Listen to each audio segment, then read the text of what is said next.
আপনারা জানেন যে একটা শয়তানের যদি মাথা কাটা পড়ে তার শত শয়তানের জন্ম হয়। এই 53 বা 54 বছরে যে বাংলাদেশ এবং বাংলাদেশের রাজনৈতিক যে অধঃপতন এবং এই যে নৈরাজ্যের সৃষ্টি, এটা শুধুই ফ্যাসিস্টের এই 16 বছরে তৈরি হয়নি।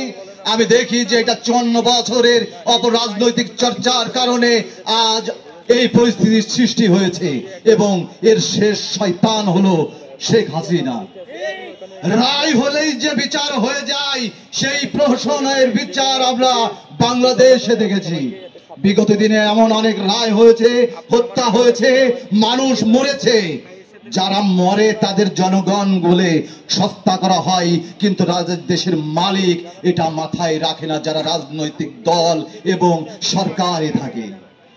পুলিশকে আমরা সন্ত্রাসী বাহিনী হিসেবে এই জুলাইয়ের আন্দোলনের সময় দেখেছি, কিন্তু যারা পুলিশকে নির্দেশ দেয় যে আইনের মাধ্যমে পুলিশকে নিয়ন্ত্রণ করে লাঠিয়াল বাহিনী হিসেবে রাজপথে ছেড়ে দেওয়া হয়, আমি সেই পুলিশ ভাইদের বলবো আপনারা আপনাদের জায়গায় নিজেদের পরিবর্তনের জন্য এবং যারা আপনাদের অন্যায়ে ব্যবহার করতে চায় তাদের বিরুদ্ধে দাঁড়ান। আমরা বাংলাদেশে স্বাধীন পুলিশ কমিশন চাই।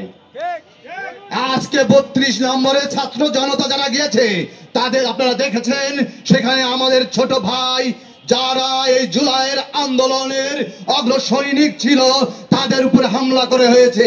আমি জানি এখানে যাদের নির্দেশের মাধ্যমে তাদের উপরে হামলা করা হয়েছে তাদের বিরুদ্ধে কথা বলা দরকার।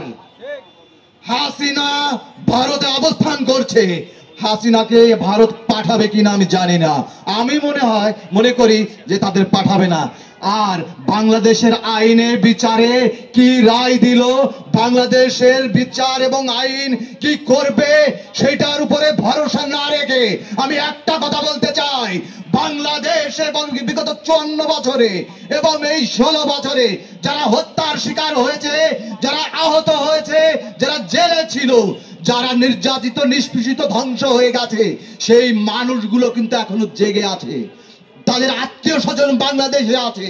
হাসিনা যদি কখনো কোনোভাবে কোনো বিচার ছাড়াই ফিরে আসে, ওর যে দোসররা আছে তারা যদি কোনো বিচার ছাড়াই ফিরে আসে, তাদের যদি ফিরিয়ে আনা হয়, তাহলে বাংলাদেশের কোন রাজনৈতিক দল গোষ্ঠী এবং স্বার্থান্বেষী মহল হাসিনাকে বাঁচাতে পারবে না। এই যে নির্যাতিত মানুষগুলো যারা স্বজন হারিয়েছে তারাই ওদের খুন করে ফেলবে। আমাদের টেনশন নেই, আমাদের চিন্তা করতে হবে যারা বর্তমান সময়ে ফ্যাসিস্টের বিরোধী রাজনৈতিক দল হিসেবে, ব্যক্তি হিসেবে, গোষ্ঠী হিসেবে যারা নিজেদের প্রচার করছেন, নানান বাণী প্রকাশ করছেন, তারা নিরাপদ বাংলাদেশ বিনির্মাণের জন্য হাত লাগান। ব্যক্তি গোষ্ঠী স্বার্থের বাইরে এসে ভাবতে হবে। হাসিনার যদি ফাঁসি হয় সেই ফাঁসিটা হবে উদাহরণ। আগামীর বাংলাদেশে গতানুগতিক রাজনীতি চলবে না।